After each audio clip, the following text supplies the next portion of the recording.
Professor, because I took notes on some of the things you said. And everything he said was true. Okay? And it was right, and it was correct. And I'm just going to give you a few ideas. I'm going to tell you a few examples, but first I'm going to give you a little information. As was said earlier, I've interviewed thousands of people. I've interviewed people with foreign police departments. When I was in the Navy, I was in law enforcement, and I was a criminal investigator. Thank God we're in the United States, because most interviews in Italy, Spain, and so forth start out physically. Okay? There's no police abuse over there. They can do pretty much what they want. Anytime they want, anyhow they want. So just be aware of that and be thankful for you. Biggest question I was asked when I am a 3L. And there's some of my classmates in here. Best day is coming up, May 10th, when we get to leave. So those of you that are applying, and I told a couple people this, you think it's hard getting into law school? Try getting out. Okay? A couple things I was asked. How do I quit from getting speeding tickets? Very easy question. Quit speeding. Okay?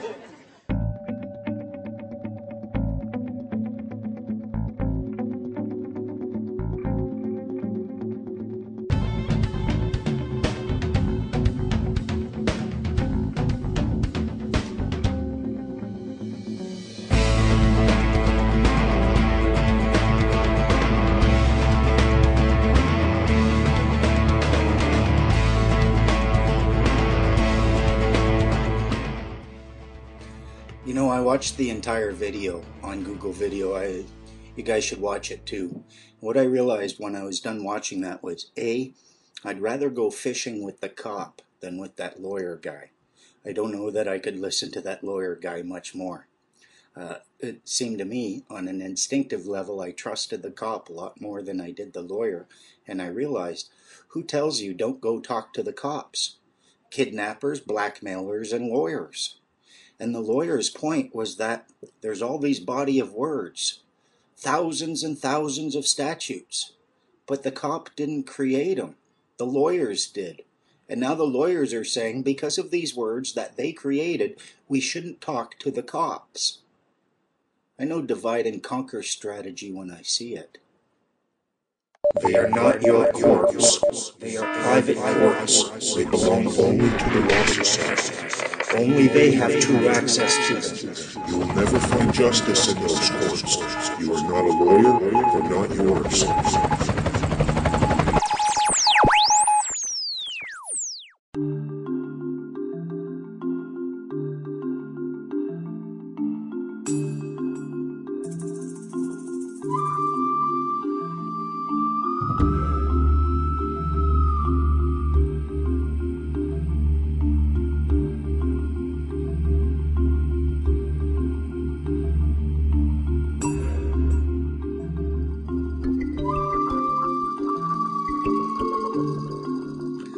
I was once in a provincial court before a woman by the name of Anne Rountwaith.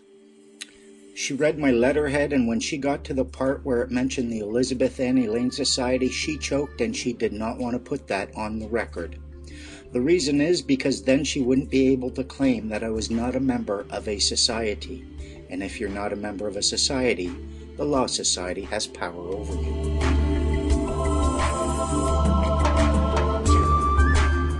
Existing police officers have the burden not only of being a peace officer, but of a policy enforcement officer as well. The people of Canada have a right to hire a group of peace officers solely empowered to enforce the Criminal Code of Canada, even against existing police officers. This would bring more peace to everyone.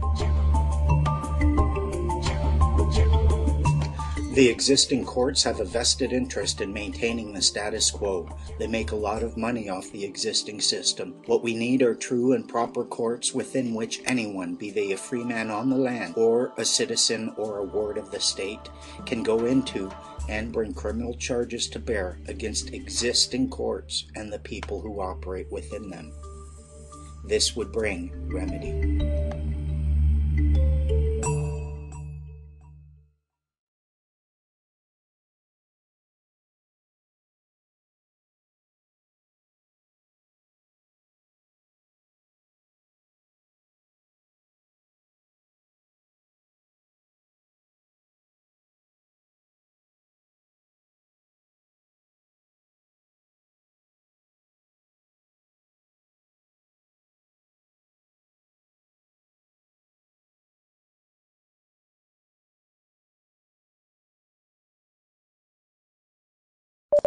their deception is not difficult to understand.